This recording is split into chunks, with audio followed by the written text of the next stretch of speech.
Hello, and welcome to day 21 of your 31 Days of Rest and Recovery Challenge. For today's 5-minute task, we'll be working on some hand-eye coordination. So you'll need a ball of some sort, could be a tennis ball, or again, I believe in the introductory video, I had one of my dog's bouncy balls, so just something that has a decent bounce to it. And then you'll just need a little bit of space and a wall to practice on.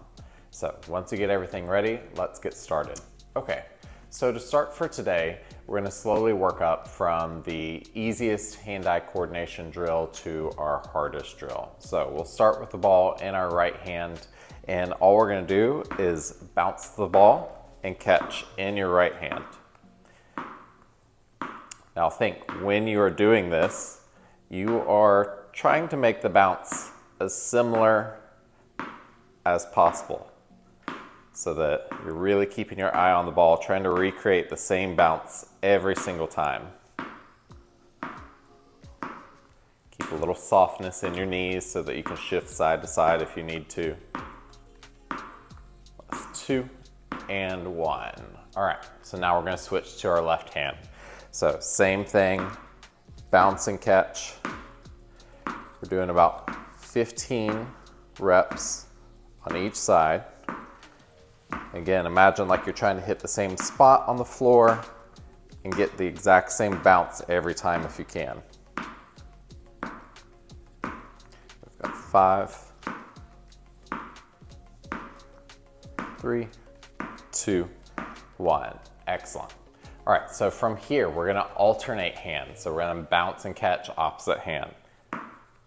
And think you want this to be in just the slightest little bit of a V.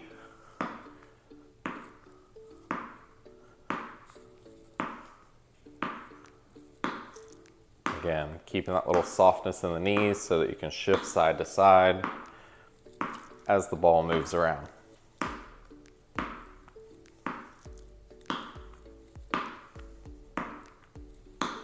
That's 2 and 1. All right.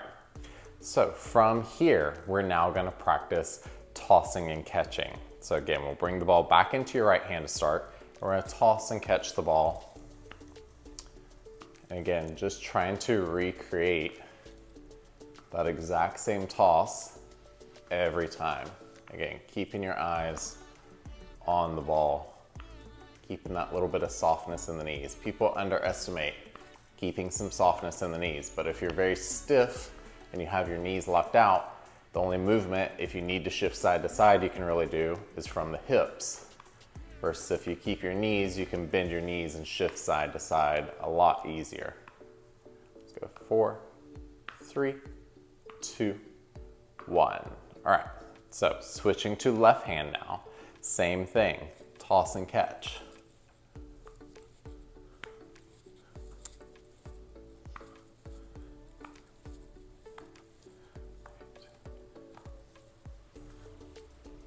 And if you play tennis, kind of think you're doing your toss like you would for the tennis serve, maybe not quite as high.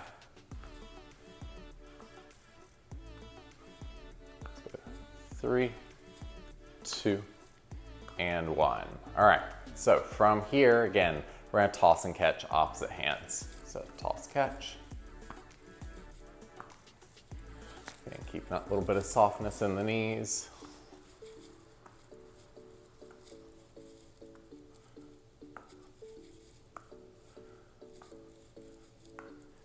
Another big tip for practicing this is make sure you don't really have anything distracting you in the background.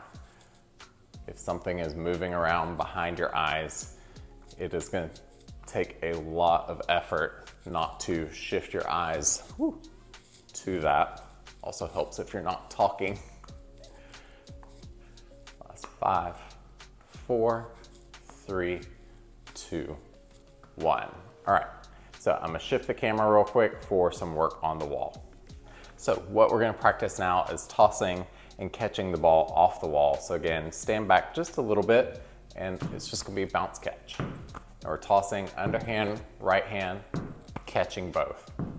And all this is doing is, again, it's changing that timing of the ball as it bounces off the wall versus the floor. It's also creating more of an arc versus a straight up and down from the floor. Just making that a little bit harder on our reaction time and our motor skills to get our hands in the right place. Last one, and let's switch now left hand. So again, underhand, toss, catch both.